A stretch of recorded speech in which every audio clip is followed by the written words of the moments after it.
ang mga resibong nakalap ngayong hapon. Spin the bottle.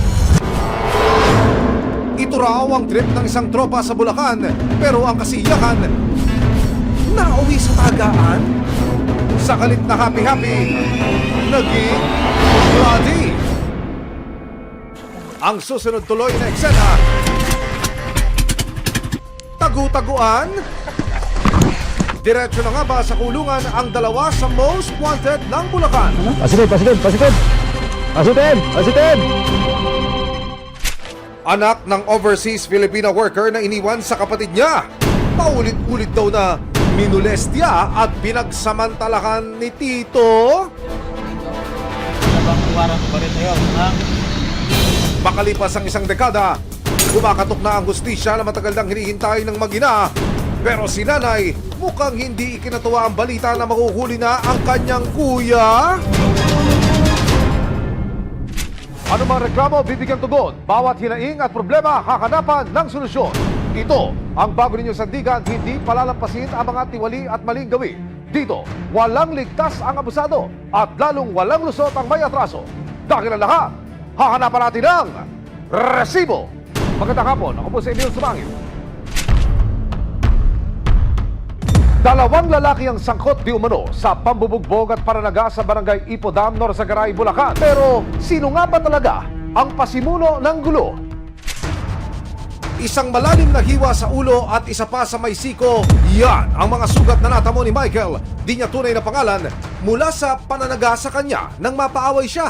Taong 2020, nakikipag-inuman si Michael kasama ang mga kaibigan sa barangay San Mateo, Norzagaray, Bulacan. Nang bigla daw dumating ang dalawang lalaki. Lumalabas na nagkapikunan ng biktima at ang mga bagong dating na lalaki. Ayon sa investigasyon, umalis daw ang mga suspect at pagbalik, may bitbit ng itak.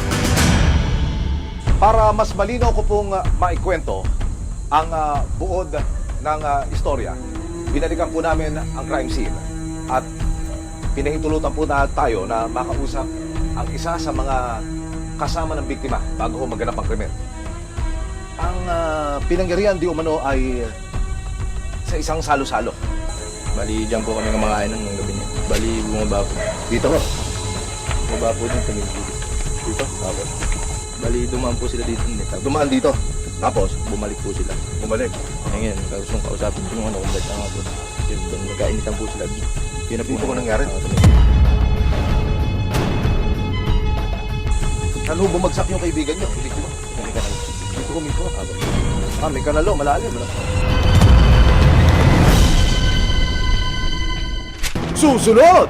Kasama ang resibo. Nagsagawa ng surveillance sa mga operatiba para matiyak ang kinaroroonan ng mga suspect. Maispatan at maaresto na kaya sila? Pasitid! Abangan mamaya. Anak ng overseas Filipina worker na iniwan sa kapatid niya. Paulit-ulit daw na minulestya at pinagsamantalakan ni Tito. Mga daily kami. Nabang warang pa rin tayo, ha? Sa RTC Transfer Manila, sa kasong surplus business. May ebidensya, resibo, walang lusot ang may atraso. May ebidensya, resibo, walang lusot ang may atraso.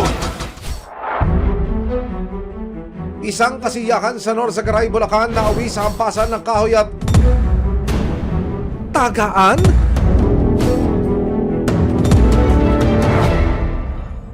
Binisita ng resibo ang biktimang si Michael kahit 4 na taon na ang lumipas. Hindi pa rin daw nawawala ang trauma na idinulot ng insidente sa kanya. Kamusta yung pakiramdam mo?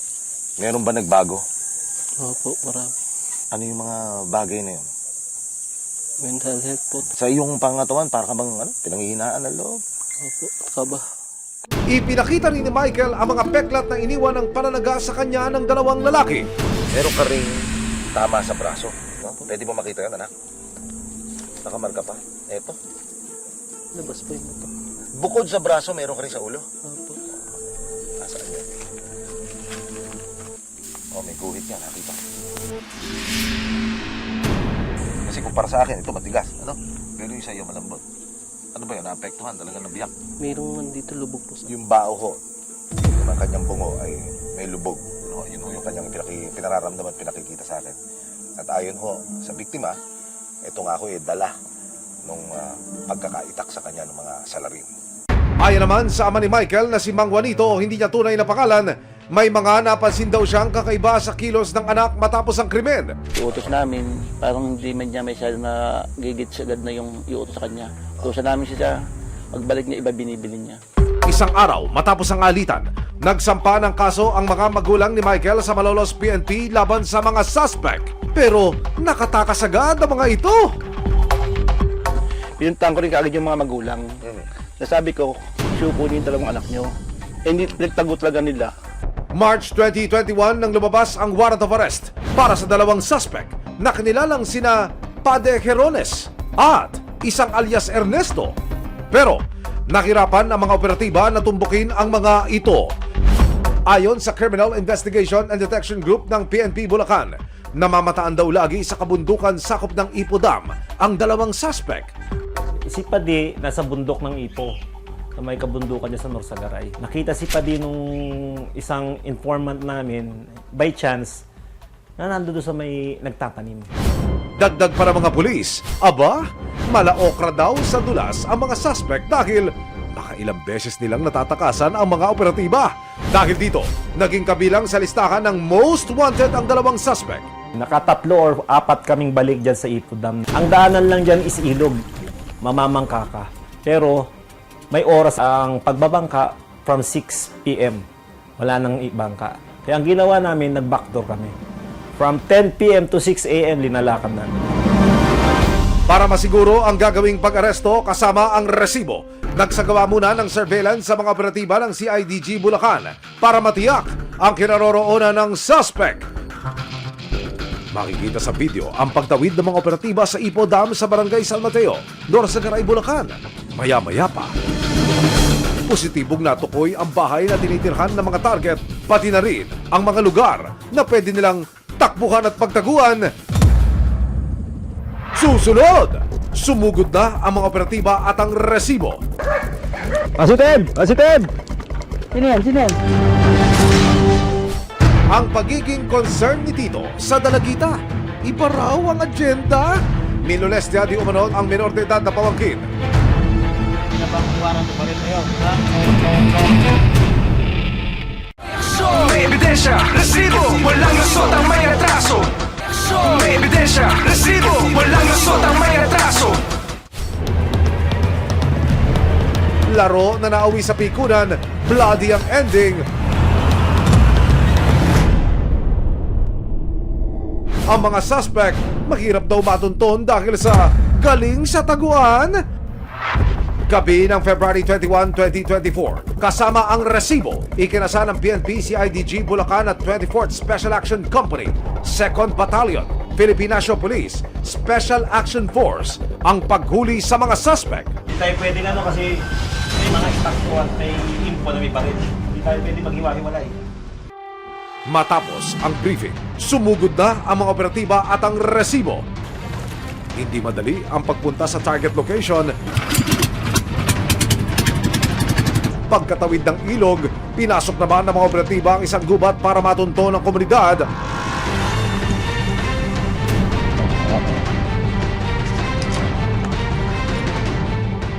Nang marating ang bahay kung saan daw nagtatago si Pade, may isang lalaki na nakatalokbong ng kumot. Si Kuya, mukhang giniginaw. Sa lamig ba ito o sa kaba? May isa rito. Kaya mo ako nakainom. Para makasiguro, tinawag ng mga operatiba ang asset na nakakakilala sa suspect. May pa-ID. Labas ka. Ikaw ba si Pade? Magsabi ka na, ha? Positive! Papasahan nyo na! Ikaw, na-arrest na namin, sasala mo po state murder. Sinubukan pang hanapin ng mga operatiba ang isa pang suspect na si Ernesto. Pero ayon sa asset, naka-eskapo na naman daw ito. Matapos na mahuli si Pade Jerones, dinala siya sa custodial facility ng CIDG Bulacan. Depensa niya. Wala po sir, damay lang po ako sir. Damay lang. Sila nagiinom sa gilid ng karsada. Tapos kami dalawa po nung kasama ko, nagdaan. Binuli-buli po kami ng mga dumagat daw po kami, wala raw pong kwenta. Nag-iinom sila na pinaiikot niya po yung buti. Kung saan po humarap yung buti, yung pala ang bubugbog sa amin. Meron din ho bang kwentong nakarating sa inyo, kuyang, na sabi nagpaikot ng bote at kung kanino daw tatapat yung nguso ng bote, yun ang gugulpihin. Totoo po ba ito? Ay, hindi po siya siguro. Gawa-gawang kwento nila yun. Kung mapatunayang guilty sa kasong frustrated murder, naharap ang mga akusado sa 10 hanggang 12 taon na pagkakakulong. Patuloy pa rin hinahanap ng CIDG Bulacan ang isa pang suspect. Alam ko masakit bilang Masakit padre de namin, pamilya. oo. Ano ang nag-epekto sa inyo? Naawa ko sa kanya. Ah, Nalagyan ko sa Panginoon. Sana bumalik yung pag-iisip niya. Maraming nga sa pasalamat sa kanila. Sa pagkakahuli nga doon sa isa at sana mahuli rin yung isa. okay. Para pagsisyan nila yung mga ginawang kasalanan nila.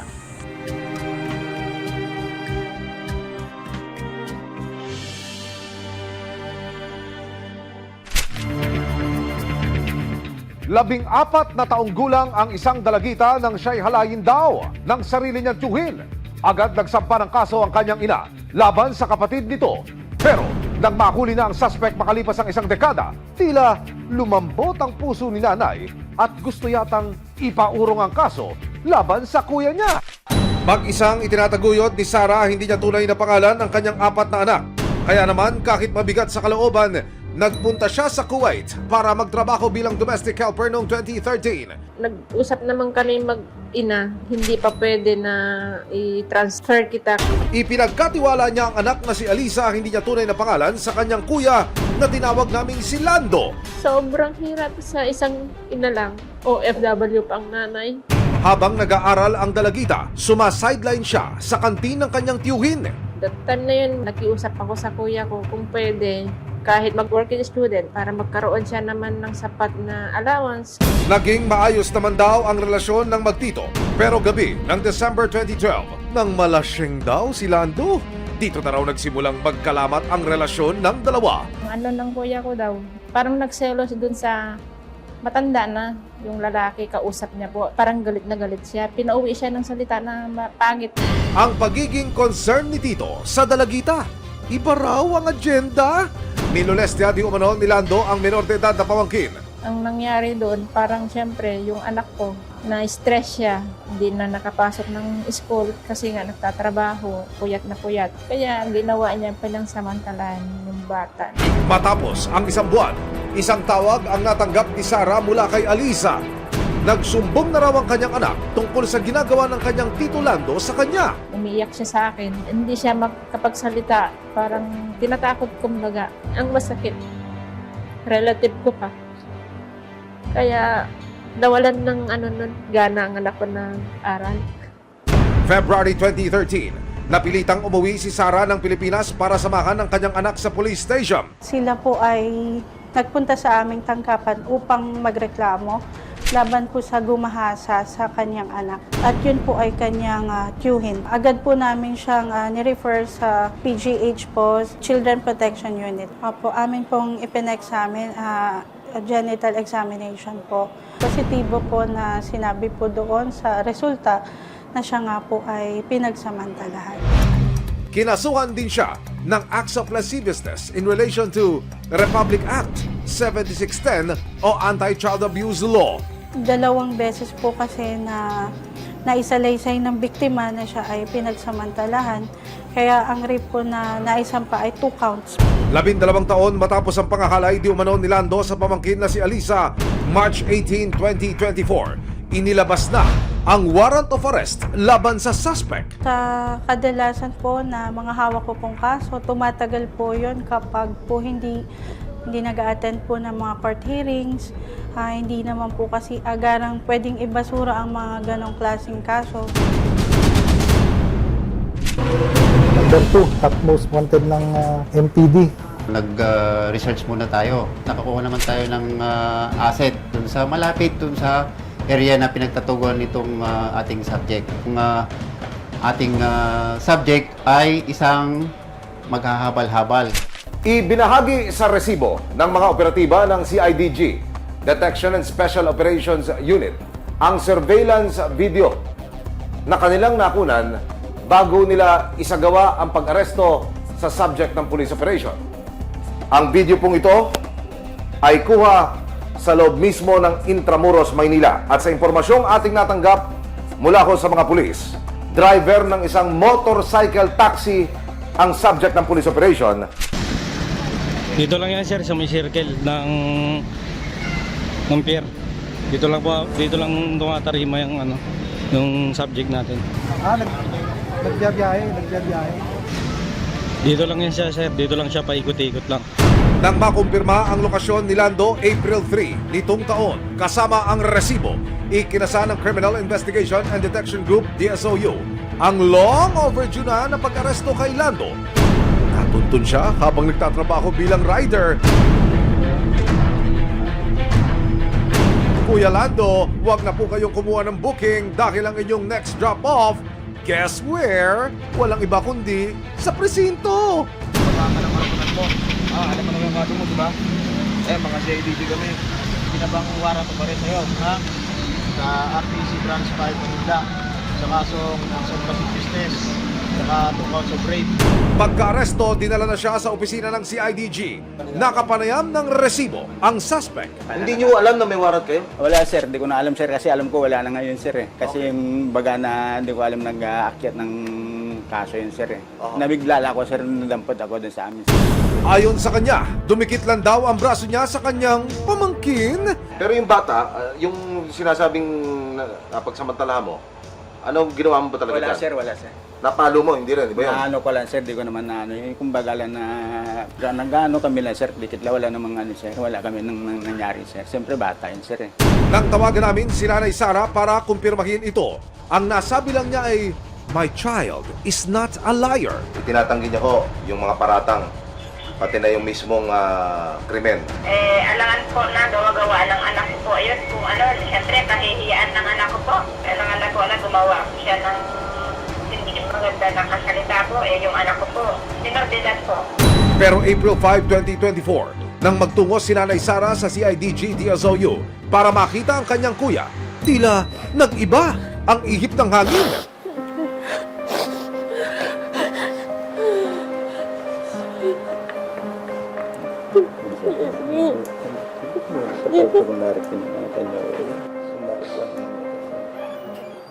Ilang minuto pa lumipas, tinawagan ni Nanay Sara ang kanyang anak na si Aliza para ihatid ang balita na naaresto na ang kanyang tiyugin. Ikaw lang nagiging ng buhay ko.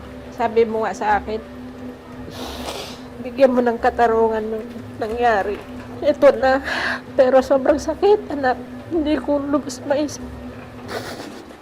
Si Tatay Lando humingi na rin ng kapatawaran sa kanyang pamangkin. Ito, walang ulit dito. Hindi, walang kasi sakit. Kung na lang ulitin sa sunod, siyempre Okay may naman. pa rin ng babae. Kaya nga anak. Alam lang po sa amin. Napatawad ka po namin kayo. Dito po. Mahirap man tanggapin. Kuya ko, anak ko.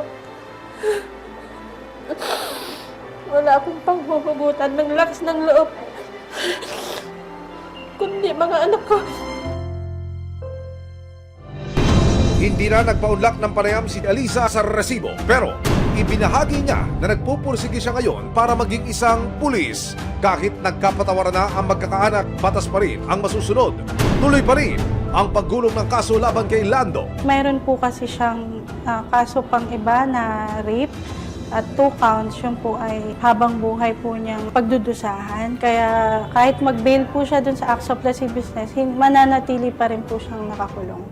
Kung sakaling papatulayang nagkasala para sa kasong rape, nakaharap si Lando sa habang buhay na pagkakakulong, maaari naman siyang makulong ng hanggang 12 taon para sa kasong acts of lasciviousness para sa pangmomolestya di umano sa nooy menor de edad niyang pamangkin na si Aliza.